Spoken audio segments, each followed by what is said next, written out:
Hey everybody, my name's Emily, and I want to tell you my success story, how I got popular on TikTok, and what price I had to pay. I was as inconspicuous as possible at school.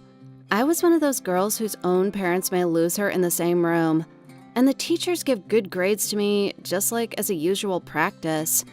By the time I was 16, I already had a reputation as a gray mouse, looking for the meaning of life in textbooks and encyclopedias.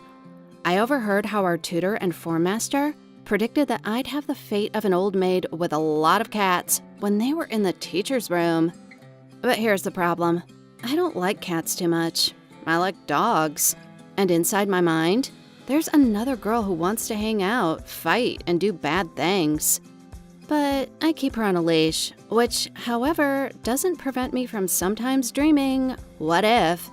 I even tried to rebel a few times. But honestly, I have such a reputation if I come to school naked and with a gun, no one would even notice anything. Sometimes teachers didn't even see me while I was performing at my desk. Like, there was no me at all.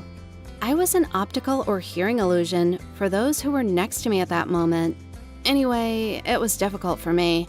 Studies were easy for me, thanks to my parents and their excellent genetics, in the sense that my dad was a professor and my mom is a former ballerina. So I just inherited the stubbornness, perseverance, and the ability to analyze information. And at school classes, I didn't need anything else. Well, except maybe some memory. I probably could have been happy with this one, but I was jealous. Just mercilessly envied beautiful, bright, a little stupid, but successful girls. They only cared about their looks in their life. They could just laugh contagiously, adjust their cleavage and hair so that guys would just fall down at their feet. And that's all that helped them to be popular. I wanted to be popular too. Well, at least I would like the boys to notice me, and that I'm alive, and I'm also a person, and not just a supplement to a desk and a textbook. But I had no idea how to do it. Objectively, everything was stupid and strange, or just something that I never would have dared. For example, the method of makeup, heels, miniskirt. And then the YouTube channel came into my life.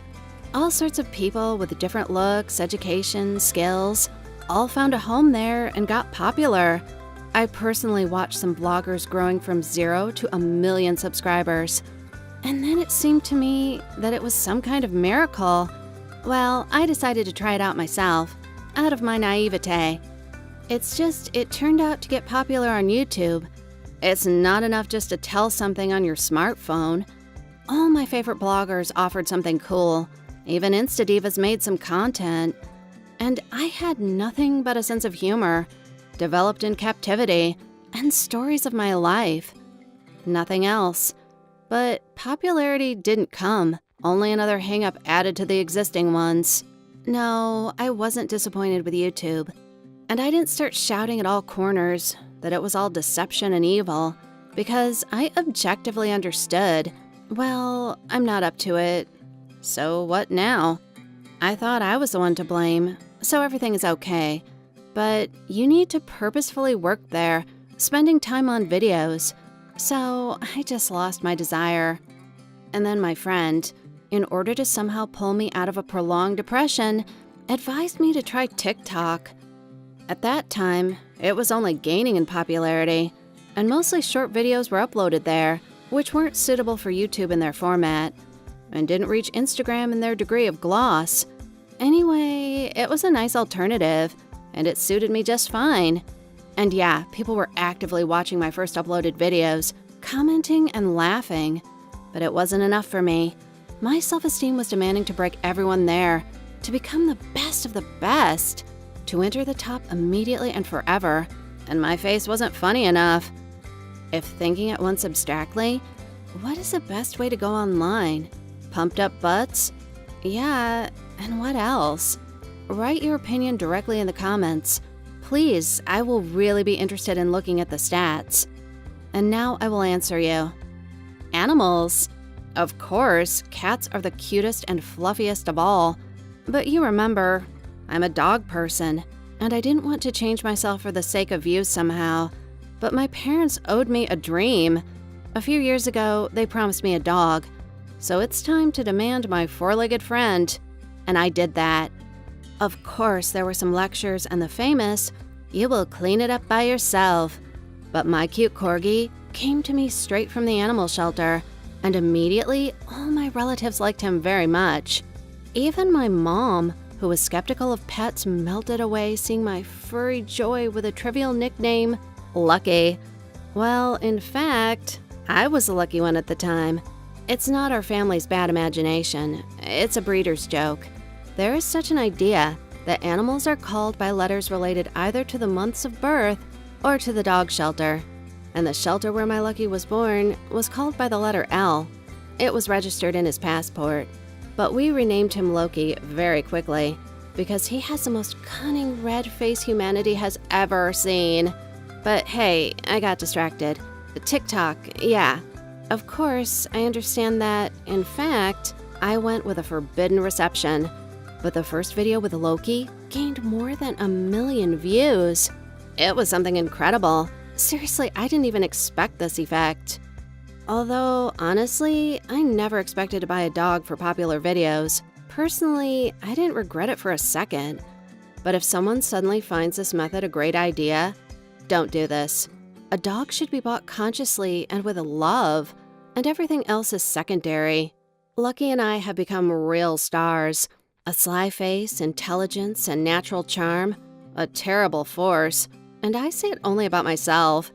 And my corgi shone as if he was born for the camera and for posing in strange positions. We didn't stand still, and I didn't expect to leave on tender emotions. No. We worked honestly as a team. I taught him commands and even wrote a script for every new video. And as a result, my channel went from a half-dead one to one of the most popular places on TikTok, just as I dreamed. But there, our popularity has appeared with a double bottom. Of course, in my small town, everyone knew Loki and me. And our real fans could easily distinguish my little corgi from others. And that fame once turned into a real tragedy for our family. And now, I want to tell you about it. Loki was very curious and social. Not that it was a surprise, but my dog trusted people very much. Any people at all. He even trusted people who were passing by in a hurry. He didn't even bark. They say it's normal for a corgi, but I'd prefer it to be a little less tactile. My parents and I often went to the city nearby to visit our sick grandma.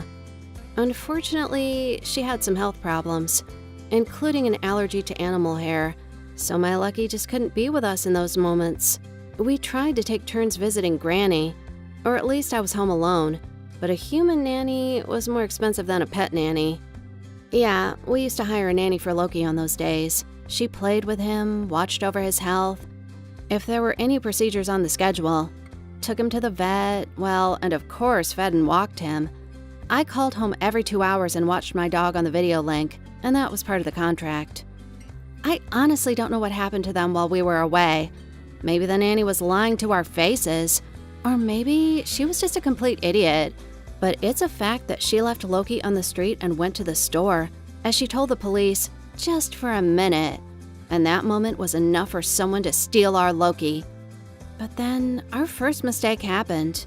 At the time we were offered to chip our boy, we hoped for a collar with GPS and the breeder's brand. Of course, the collar was lying right next to the store. As soon as we found out that Loki was missing, we immediately alerted the entire city, the police, and even private detectives. For me, it wasn't about the money. It was just, Loki became part of our family, a part that we loved, and that was inseparable from us. I don't know what motivated my parents, but they took an active part in the search, including money. I'd been crying for days.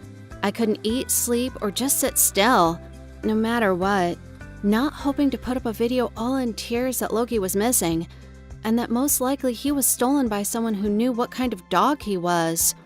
Well, I uploaded it and forgot.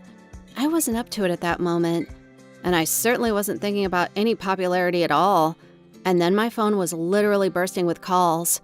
Different people with words of support, but most importantly, among all the motivating words were the main ones. Several of my subscribers from my city knew where Loki was. The police checked all their words. And yeah, my dog came back home. The kidnappers, by the way, were taken to prison. Then there was a video with me already happy, with the same tears, but from joy. I was thanking everyone, and Loki was sleeping in the background. My baby was already hurt pretty bad. And then, if I used to think that me and Loki were the stars, now, I repeat, I would never use a dog as an excuse for popularity. I swear, but it so happened that my story excited a very large number of people. My story was written about in different languages. Other TikTokers dedicated videos to me, and as a result, I got to the top in my country. This is a side effect of a terrible accident. That's just, any likes and subscriptions are not worth the life of Loki. That's why I recently decided to close the channel. I'd rather do something myself than enjoy the popularity that comes at such a price. Write words of support and your opinion about my story in the comments. Put likes to Loki and me if you like dogs. And take care of your pets, because they deserve to be truly loved.